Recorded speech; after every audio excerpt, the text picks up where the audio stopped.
증시 한 주 요약을 안 할 수가 없는데요. 보시는 것처럼 말 그대로 나스닥의 미친 회복력입니다. 한 주 5.5% 올해 최고의 한 주로 마감을 했습니다. 야, 정말 미국 주식은 해도 놀라울 정도로 강력한 것 같습니다. 회복이 정말 강하죠, 그죠? 이제 우상향 트렌드를 이어가고 있고 나스닥, S&P 500 올해 모두 최고의 한 주였습니다. 오른쪽 보시면 빅테크들 웬만하면 다 좋았고요. 야, 정말 주도주 대장주답습니다. 엔비디아 물론 빠질 때도 무섭지만 오를 때 한 주에 18.9%. 야, 이 전 세계 시가총액 3등 안에 들어가는 회사입니다. 미국 주식에서 탑3 안에 들어가는 주식이 이렇게 일주일에 뭐 20%씩 왔다 갔다 한다는 게 정말 엄청난 변동성이고요. 그리고 웬만한 주식들 다 올랐고 나스닥 5.5, S&P 4%, 반도체 주식 9.2%.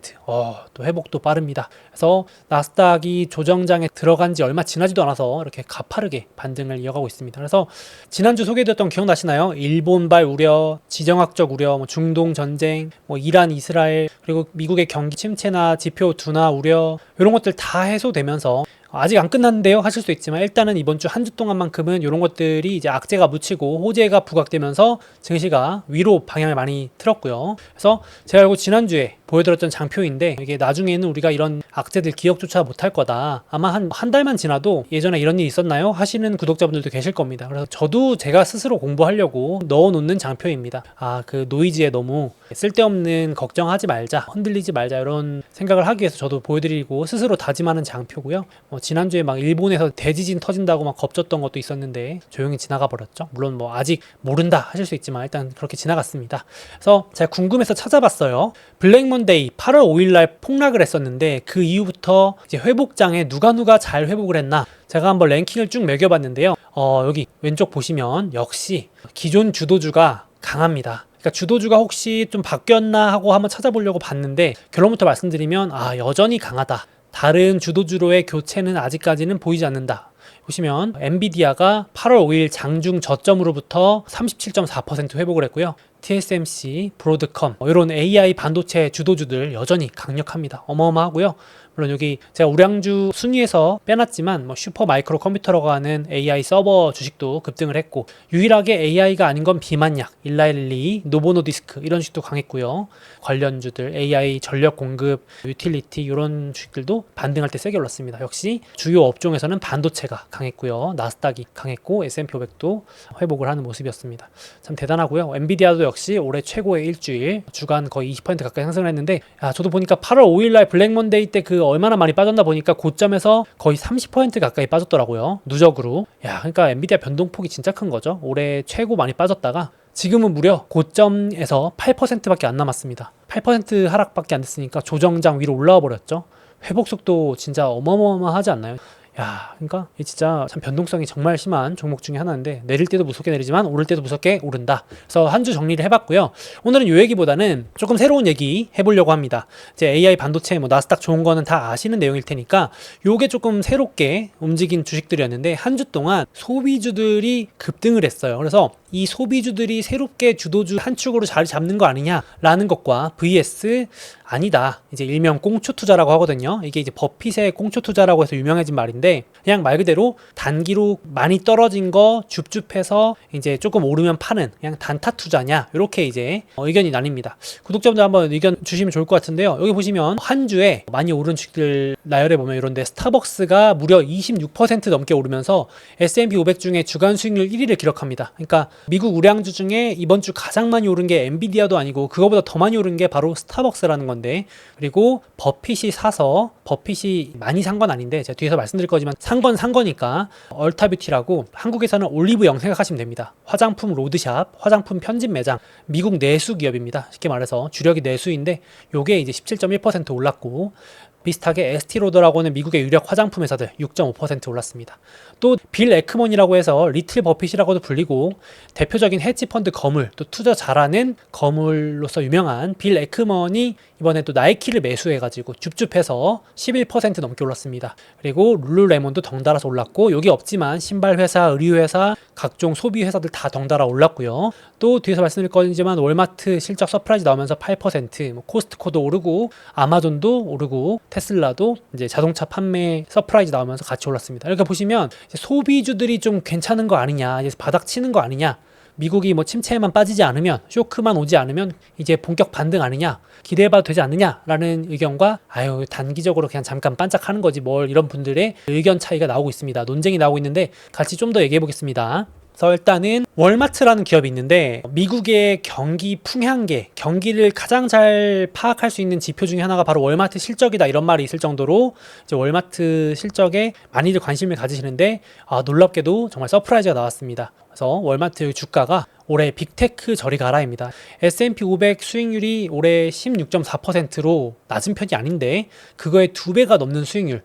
월마트 올해 주가가 39.8% 상승했습니다. 지금 신고가 한 방에 뚫었거든요. 코스트코도 만만치 않습니다. 31.9%. 정말 강한 편인데, 그러니까 이거 보면은 미국은 소비로 돌아가는 나라라고들 많이 하잖아요. 경제지표 구성의 거의 70% 이상이 소비, 서비스 쪽인데, 그걸 가장 잘 나타내주는 하나의 증거가 월마트 실적인데, 이제 여기 잘 나와주니까 끄떡없다. 적어도 다른 나라는 몰라도 미국은 아직 끄떡없다. 침체 우려는 또 기우였다. 이렇게 되면서 주가 오르고 다른 소비주들도 강세를 보였습니다. 그래서 왼쪽에 제가 정리해놨는데, 월마트 실적 서프라이즈 나오면서 CEO가 인터뷰를 이렇게 했습니다. 소비에 추가 둔화 징후 없다. 그러니까 더 나빠지진 않는다. 이미 나빠질 만큼 나빠졌다. 그리고 할인 판매 잘 먹힌다. 그러니까 좀 가격 할인 좀만 해줘도 대기 수요가 확실히 많다. 소비자들이 진짜 돈이 없다기보다는 이제 허리띠 졸라 매고 있긴 하지만 조금 깎아주면은 확실히 수요 반응이 있다. 특히 미국 소비의 40%를 이끄는 고소득층 분들이 좀 할인하는 월마트의 정책에 끌려가지고 매력을 느끼고 많이들 와주신 덕분에 점유율이 오히려 늘었다. 이제 고소득층 분들도 약간 비싼 거 사드시다가 약간 월마트에 이제 조금 할인 보시고 오신 것 같아요. 그래서 할인 정책 효과를 봤는데 월마트가 수혜주가 된 거죠. 이게 이제 또 괜찮았고, 이제 소비재 기대감을 끌어올렸고, 그리고 이제 경제 지표 중에 소매 판매라는 지표가 당연히 둔화될 거라고 생각했는데 심지어 서프라이즈, 반등을 해버립니다. 그래서 여기 보시면 이 그래프가 막 정신없게 됐긴 하지만 전월 대비로 매달 발표되는 이 소매 판매 지표가 확실히 둔화되는 거 보이시죠? 이게 이제 밑으로 많이 꺾이면 침체가 오는 건데, 이게 더 꺾이긴커녕 확 반등을 해버려가지고, 물론 이게 이제 한 달만 보고는 판단하기 쉽지 않은데, 그래도 일단 이번 달 나온 지표가 서프라이즈가 나와주면서 특히 또 자동차도 잘 팔린 거예요. 그래가지고 이 지표 해석을 할 때 자동차도 소비자들이 인센티브, 그러니까 할인을 많이 매기니까 적극적으로 달려들더라. 그러니까 진짜로 이제 돈이 없다기보다는 비싸서 안 사고 있었는데 깎아주면 사더라. 그래서 이제 곧 있을 금리 인하가 도움이 될 거다라는 반응과 함께 테슬라부터 전기차, 자동차 회사들 주가도 들썩이는 모습이었고요. 그래서 소매 판매도 서프라이즈, 월마트도 서프라이즈, 소비재에 대한 긍정적인 이슈들이 많이 나왔습니다. 거기다가 이제 오늘 주력으로 말씀드릴 버핏하고 빌 에크먼 거물들이 약간 소비재들을 줍줍해가지고 요것도 이제 힌트가 되는 거 아니냐, 이런 얘기가 나오는 거죠. 그래서 제가 이제 앞에 보여드렸지만 리틀 버핏이라고 불리는 빌 에크먼, 요 분도 이제 돈 냄새 잘 맡거든요. 이분이 나이키를 매수했고 줍줍한 거죠. 나이키 지금 반토막 나 있거든요. 그리고 버핏도 약간 화장품 주식을 사가지고, 둘이 이제 공통점이 또 소비재니까 소비재 많이 싼데 지금 슬슬 이제 투자 거물들이 줍줍하는 거 아니냐, 가치주로서 접근하는 거 아니냐, 뭐 이런 얘기 나오면서 소비재 기대감이 더 커졌습니다. 이제 리틀 버핏부터 얘기해보자면은, 왼쪽에 나이키 반토막 나 있었잖아요. 50%도 넘게 빠져 있었는데 이번 주 10% 넘게 올랐음에도 여전히 고점 대비 마이너스 53%입니다. 나이키는 거의 코로나 락다운 시절 주가와 다를 바가 없습니다. 전 세계 사람들이 거의 코로나 때문에 집 안에 갇혀서 신발을 못 사는 상황의 주가와 지금의 주가가 거의 비슷하다는 게 놀라울 정도인데요. 그 정도로 지금 투자 심리가 안 좋고 실적이 안 좋은 상황인데, 빌 에크먼이 한 8개에서 10개 정도 집중 투자하는 성격입니다. 헤지펀드 거물 중에 한 명인데, 여기 보시면 포트, 제가 자세한 건 뒤에서 말씀드릴 거지만 구글, 알파벳, 기술주나 뭐 이런 것들이 한 8개에서 10개 가지고 있는데, 요번에 신규 포트 맨 마지막 꼴등이지만 비중은 2%밖에 안 되긴 하지만 보통 거물들도 한 번에 다 사는 게 아니고 분할 매수하거든요. 그러니까 이제 한 번 사기 시작하면 보통 2연속, 3연속 매수를 해서 포트폴리오에 채웁니다. 워낙 금액이 크다 보니까. 나이키를 신규 매수했다는 사실 자체로 이제 빌 에크먼이 뭔가 냄새 맡은 거 아니냐도 있고, 그것도 있고, 사실은 이거 이제 비판하시는 분들도 있는데 워낙 유명한 사람이니까 사실은 이런 사람들은 샀다 그러면 오르잖아요, 솔직히. 그러니까 이제 버핏이 샀다 그러면 벌써 뭐 화장품 주식이 전 세계가 들썩하는 것처럼, 이제 빌 에크먼도 워낙 거물이고 영향력 있는 인물이다 보니까 이제 어떻게 하냐면, 이제 헤지펀드나 행동주의 투자자 이런 사람들은 이렇게 말을 하는 거죠. 주가를 저가에 매수한 다음에, 매집한 다음에 회사에 압력을 넣는 겁니다. 어려운 말로 주주 가치 상승을 시킨다고 하는데, 가장 쉬운 예시로 CEO를 갈아치운다든지 대표를 갈아치워버리는 겁니다. 혹은 경영진들, 이사회 인물들을 자기 입맛에 맞는 사람들로 갈아치운다든지, 말 그대로 경영 못했다는 이유로 잘라버리거나 해고하거나 갈아치우는 거죠. 아니면 압박을 넣어서 해고해라, 영업 마진 높여라, 조직 개편해라, 뭐 이런 식으로 해가지고 이제 대규모 구조조정 이런 걸 하는, 압박을 넣는, 보통 그런 걸 하는 게 이제 기업 가치를 올리고 주가를 들어올린다는 기대감이 붙으면서 덩달아 오르는 경우가 있죠. 그래서 지금 벌써 드는 루머로는 나이키 CEO가 교체될 거라는 루머까지 돌고 있어요. 빌 에크먼 이미 사가지고 사전 작업 들어갔다, 뭐 이런 얘기 나올 정도로 영향력이 있기 때문에 이런 거 따라 사시는 분들이 있습니다. 그래서 헤지펀드 관심 있게 보시는 분들이 이런 것 때문이고요. 대표적으로 그런 사건이 이번 주에 일어났죠. 자, 스타벅스가 이제 대표적인 사례인데요. 이번 주에 스타벅스의 주가가 26% 무려 올랐는데, 여기에 여러 가지 기대감이 붙어있는 이유가 바로 이 왼쪽에 유명한 헤지펀드 거물들이 달라붙었습니다.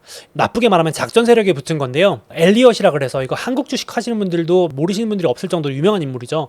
엘리엇이라 그래서 대표적인 행동주의 투자자들, 그러니까 기업 사냥꾼이라고도 불리는데, 요 엘리엇과 스타보드라는 이런 거대 세력들이 최근 한 달 전부터 스타벅스 주가를 대량 매집을 합니다. 기사도 몇 번 났었죠. 그 다음에 이제 결국 뭐라고 이 스타벅스에 압박을 넣냐면, 너네 경영진 교체해라, CEO 교체해라. 지금 CEO가 경영 못해서 주가가 이 모양 난 거고, 지금 뭐 스타벅스 문화도 다 망가지고 지금 소비자들이 외면하고 있지 않냐, 압박을 넣어가지고 명분을 만들어서 이 주가를 끌어올리고 차익을 가지고 떠나는 거죠. 장기 투자 스타일이 아닙니다. 그래서 이제 그걸 가지고 비판하시는 분들도 있어요. 그러니까 철저히 주가만 띄우고 떠난다, 뭐 이런 거 또 있는데, 어쨌든 그런 거는 감안하시고 보셔도 이제 경영진 바뀐 걸로 기대감으로 26% 올랐다는 거, 스타벅스 CEO가 이제 새 인물이 온다는 기대감, 그런 게 붙었고요. 그래서 앞에 보여드렸지만 빌 에크먼도 나이키 경영진 교체 압박이나 주주 가치 상승 압박을 넣을 수 있다는 기대감이 붙은 주가라고 보시면 되겠습니다.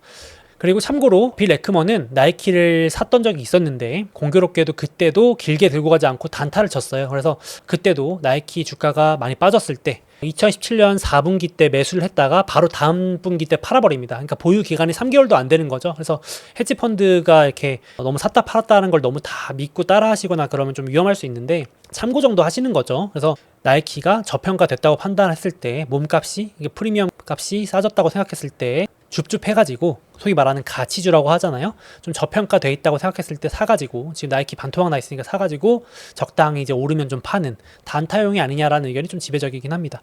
이러나 저러나 지금 소비재들이 많이 싸진 건 사실이다. 스타벅스도 반토막 났었고, 나이키는 지금도 반토막 나 있고, 아직도 고점 대비 많이 빠져 있는 소비재들이 많으니까 이제 기관들이나 헤지펀드나 이런 세력들이 들어와서 이런 것들을 노리는 이슈들이 많아질 것 같습니다. 그래서 공교롭게도 버핏도 화장품 유통 편집샵, 여기 얼타뷰티라 그래서 미국에만 매장 1000개 넘게 있는, 한국에선 딱 올리브영 생각하시면 정확할 것 같습니다. 요거를 지분을 좀 사가지고 이슈가 됐었는데, 뭐 냉정하게 말하면 포트폴리오의 0.1%입니다. 그러니까 이걸 제가 계산을 해봤는데요. 대략 그냥 이해하기 쉽게 말씀드리면, 구독자분께서 1억을 투자하고 계신데 포트폴리오의 0.1%라는 얘기는 1억의 1%면 100만 원이잖아요.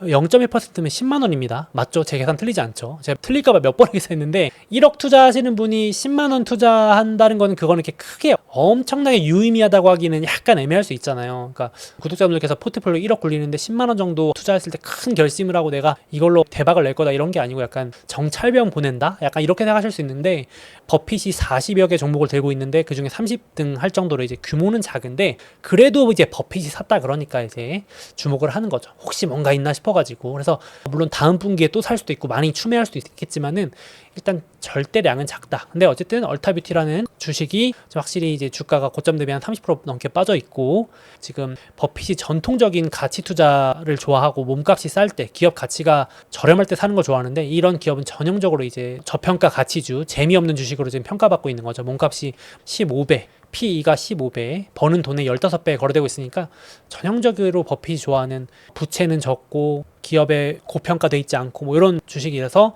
혹자는 이제 꽁초 투자다. 꽁초 투자라는 게 뭐냐면, 요즘은 뭐 전자담배로 다 바뀌었는지 모르겠지만, 옛날에 이제 담배 마지막으로 그 꽁초 남은 걸 한 번 더 피우고 버린다 그래가지고 이제 아주 많이 빠진 저평가된 소외주, 낙폭 과대주를 사가지고 오르면 판다 그래서 꽁초 투자라고도 많이 불렸는데, 요즘은 이제 요거는 약간 옛날 단어가 됐죠. 버핏도 더 이상 꽁초 투자 스타일이 아니다라고 말하기도 했는데, 옛날에 했다고 했었는데, 또 요렇게 참고 정도 하시면 되겠습니다.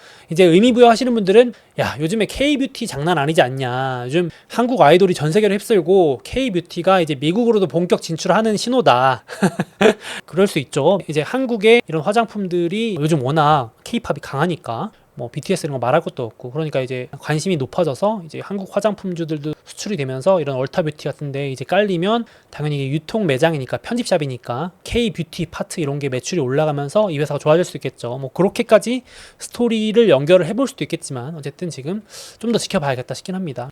유의미한 게 아닐 수도 있고 뭐 다음 분기에 홀라당 팔아버릴 수도 있고 그렇습니다. 그래서 어쨌든 소비주들이 좀 들썩이는 영향을 줬다. 뭐또 혹자는 이렇게까지 해석하십니다. 아, 이거 아니다. 좋은 징조가 아니다. 립스틱 화장품 회사를 샀다는 것은 불황이다. 불황. 그래서 립스틱 이펙트라고 있거든요. 불황이 올 때 오히려 화장품이 잘 팔리는, 립스틱이 잘 팔리는, 이게 돈이 없고 침체가 올 때 오히려 소소한 즐거움으로 립스틱이 뭐 예를 들어서 비싸봤자 보통 2, 3만 원, 4만 원 정도 하지 않나요? 제가 잘 몰라서 틀릴 수도 있는데, 그러니까 이제 불황에 오히려 립스틱이 잘 팔려서 일명 립스틱 효과라는 말까지 나올 정도인데, 이렇게 해석하시는 분도 있습니다. 그냥 우스갯소리로 가져온 겁니다. 너무 진지하게 보실 건 아니고 각가지 해석이 붙는다, 이렇게 보시면 되겠습니다. 그래서 한번 정리해봤는데요. 올해 대부분 부진했던 소비재들이 지금 마침 이제 금리 인하도 이제 시작되고 하면서 저도 눈여겨보고 있거든요. 보시면 지금 대부분 주식들이 올해 수익률 마이너스 또는 고점 대비 막 반토막 나 있는 주식들이 많은데, 테슬라도 고금리 피해주죠. 금리가 확실히 낮아야 좋죠. 자동차 살 때 아무래도 금리 영향을 많이 받기 때문에 테슬라도 피할 수 없었는데, 금리 인하 수혜주로 또 테슬라, 또 아마존 전자상거래, 소비, 월마트, 코스트코, 그리고 이제 진짜 반토막 나 있는 나이키, 지금 막 경쟁도 심해서 많이 부진한 룰루레몬 같은 요가복이나 에슬레저, 기타 다른 신발 의류 회사들, 화장품 회사들 뭐 지금 주가 박살나 있고요. 한국도 화장품 회사들 주가 안 좋죠. 지금 전 세계 화장품 주식들은 다 별로여가지고 명품 이런 것도 약하고 지금 소비가 다 죽어가지고 스타벅스나 맥도날드 뭐 이런 회사들도 부진했는데, 이게 조금 회복이 이어질지 한번 눈여겨봐야겠습니다. 금리 인하 사이클 되면 그래도 숨통 좀 트일 것 같거든요. 그래서 이것도 같이 한번 모니터링 해보는 용도로 좀 보겠습니다. 그래서 제가 한 번씩 업데이트 하도록 할게요. 저도 이제 소비재 주식들 생활 속에서 발견하는 주식들로 좀 눈여겨보고 있는데, 구독자분들은 어떤 또 소비재가 좋을지 한번 생각해 보시면 좋을 것 같습니다. 평소에 잘 쓰는 브랜드가 있다면 그거 눈여겨보셔도 좋을 것 같고요. 소비재 한번 다뤄봤고요. 그래서 역시 우량주나 주요지수 장기 관점으로 매크로 노이즈, 불확실성 이런 것들 신경 쓰기보다는 장기 관점으로 모아간다 생각하시면 어떨까 싶습니다. 그래서 제가 이거 매주 조정장 때, 하락장 때 보여드리고 있는데 나스닥이 조정장 갔다가 지금 탈출했습니다.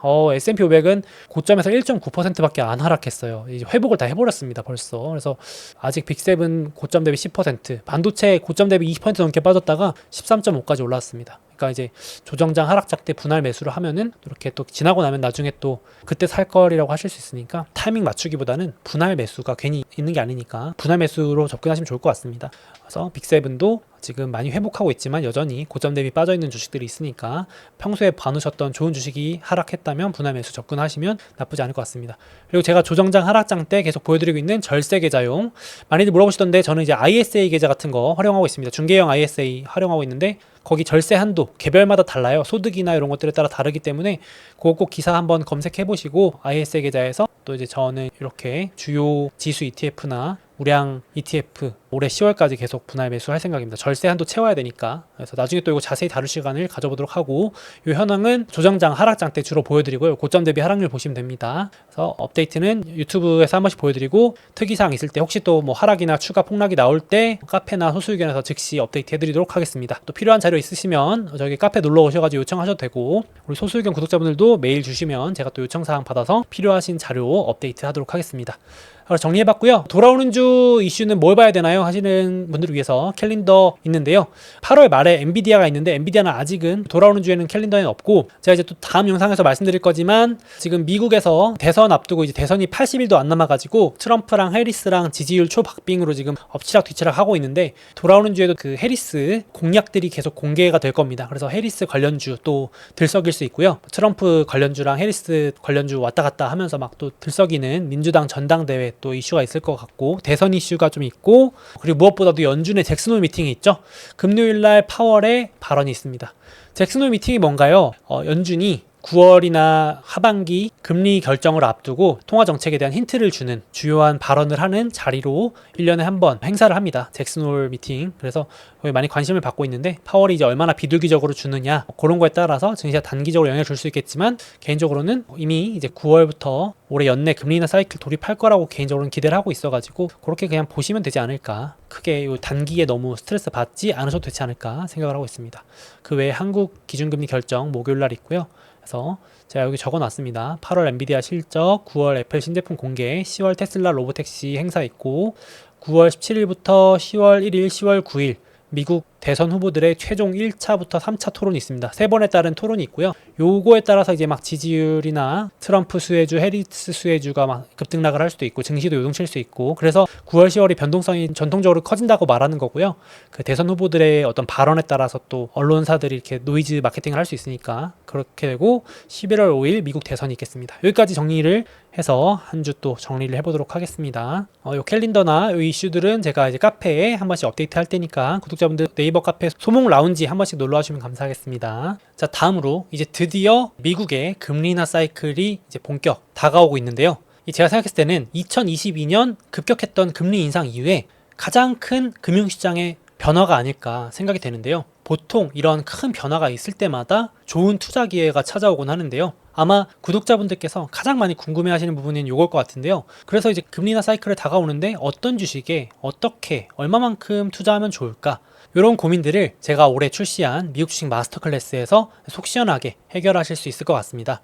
금리 인하 사이클에서는 어떤 주식들이 특히 유리한지 또 제 실제 투자 사례를 담아서 금리 인하할 때 금리가 하락 사이클 다가올 때 어떤 주식들을 어떤 비중으로 어떻게 확대하는지 어떤 주식들을 반대로 축소하는지 이런 것들을 또 담아놓고 구독자분들께서 앞으로 평생 활용하실 수 있도록 스스로 판단하실 수 있도록 하는 노하우와 방법을 제 강의에 담아놨습니다. 그래서 특히 앞으로도 이런 감정이나 기분에 따라서 왔다 갔다 하는 투자가 아니라 또 일회성에 그치는 투자법이 아니라 평생 계속해서 오래오래 미국 주식 투자하시면서 활용하실 수 있는 아주 실질적인 노하우들로만 제 강의에 담아놨으니까 관심 있으신 구독자분들은 제 영상 댓글 더보기에 링크 참고해 주시면 좋을 것 같습니다.